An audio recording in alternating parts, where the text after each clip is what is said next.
Hello, welcome along to episode 124 of Adventures in Pop. My name is Simon Jacobs, and you are remarkably welcome. We have one thing on our minds today, and that is the brand new single, the 11th single in total from Goldhawk Foxes, and it's out right now, and it's a song called Immortal.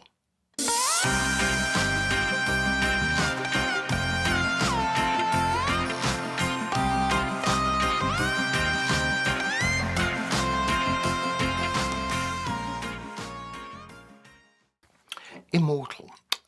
Nice title there. This is the 11th track from Goldhawk Foxes, out immediately. Go get it. I guess it gives us an opportunity, gives me an opportunity to make a couple of points. One is that because this is the 11th Goldhawk Foxes track. Oh, and by the way, yes, there is a video coming in just a few moments, so hang in there because it's so worth it. New and exclusive as ever to Adventures in Pop. Thank you. It's the 11th single, so therefore we're not far off kind of completing an album. And we've been having some conversations about what does completing an album actually mean these days, particularly when it's on Spotify and people tend to digest music track by track. So that's one thing. And I guess the other thing is if by the time you release your album, everything has already been available, does that somewhat undermine, the thing that we used to call the album, which I still kind of imagine in two parts, side one and side two, which is completely crazy. So it's a weird concept. I guess the answer to the question is, with a 12th track, we will put an album out because it's quite useful to be able to say, here's a package of songs. They have quite a lot in common. They have a shared identity. Two people wrote them, etc. And we've had a kind of a look, a branding, if you like, that has been very recognisable. If you have a look, on Spotify at any of the cover art that we've done, for example, for these batch of singles. So it's quite exciting that we're getting to that point where one more track, and we've got that track already kind of sorted. We'll make an album, and there will be a Goldhawk Foxes album pretty soon called We Are Goldhawk Foxes. Very much an introduction to us and what we've been doing for the last few years. And it's interesting. I'm sure we'll talk about this more when the album actually is ready, but I guess it's fair to say we never set out to make an album. You think, is it going to be possible to write one single song? Are we gonna understand each other enough to be able to kind of put a song together? And then you get one and you think, oh, that's quite good, so you carry on, and before you know where you are, you have spawned a whole album's worth of fabulous material. So it's good fun, and it does have I think a specific and quite unique sound, and that is relevant to today's track, because this 11th track, actually, for everything we're saying about consistent sound, this one probably is a bit more different to the rest of the Goldhawk Foxes kind of repertoire so far. And if you have a look at it, there is one track that is acoustic. That's pretty much the first thing that we recorded, the track Bad at Love. Then, all of the others have got a kind of an R&B or UK garage, or certainly a kind of pop soul kind of feel to them. Go back to True for Real, Doing Without Me, etc. So they have that in common. Obviously, CJ's voice is the kind of unifying link. But Immortal is basically a dance track, and we had a conversation. I remember this is quite a long time ago. We had a conversation where we were saying, why don't we should we give it a go? What would it be like? And once it was written, the thing that was interesting was, I think, we were both quite keen on it and keen on the idea of doing it, but actually recording it, and particularly recording the lyrics, I think was just a bit harder than we both thought it would be, because with a dance track, and it's obvious and it stands to reason, but it requires a different discipline. You've got to sing in a certain way, I think, with a dance track, and most notably, that is about singing incredibly in time. It's got to be very rhythmic to go with the rhythm of your dance melody. Otherwise, you kind of, on one hand, you're trying to keep a sharp, crisp beat. And then if you sing in a kind of super relaxed way, you blur it. And I think for most dance tracks, the singing is a really important part of, staying in rhythm and enhancing rather than undermining, I suppose, the dance effect. So it's a dance track called Immortal, and I think I wrote quite a bit of the words on this one, which is unusual for Goldhawk Foxes. And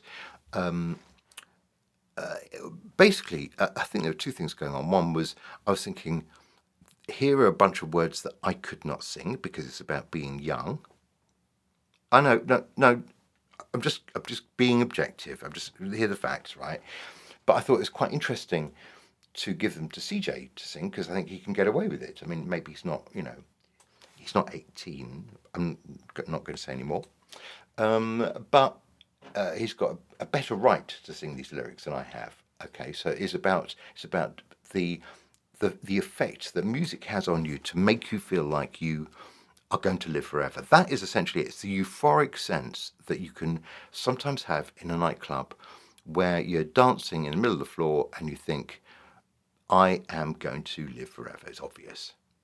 And I think that's it's a real feeling sometimes of euphoria and youth and invincibility that kind of makes you maybe not even very consciously just think life is great in that brief, short and wonderful moment.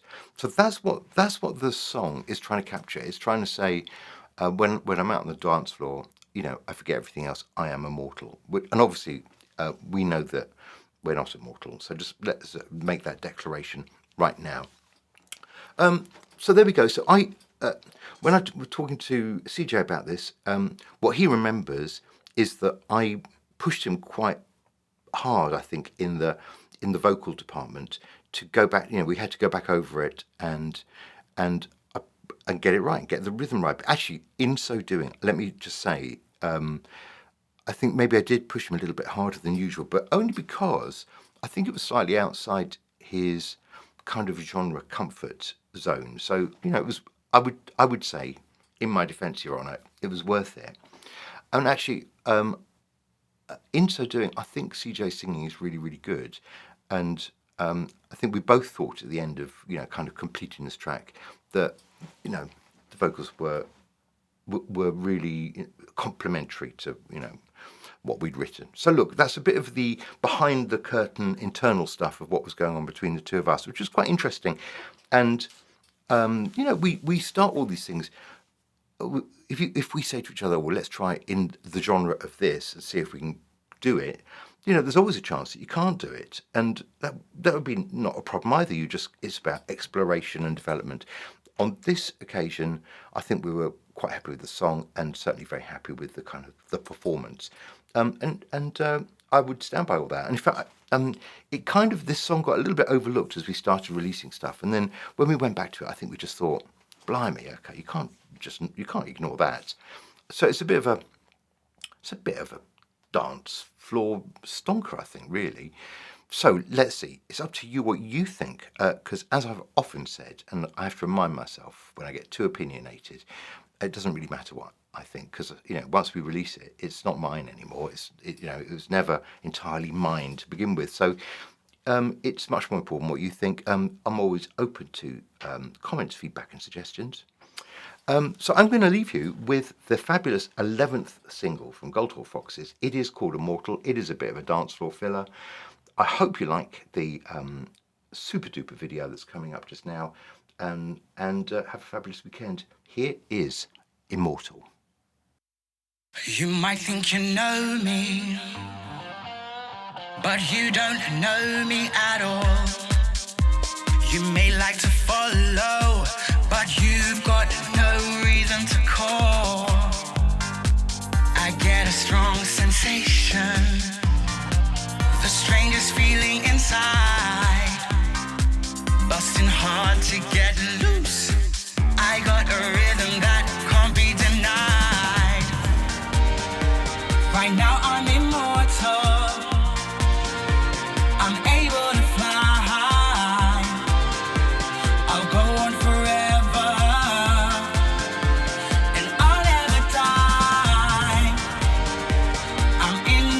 indestructible. Let the music take hold. Out on the dance floor, where you'll never get old.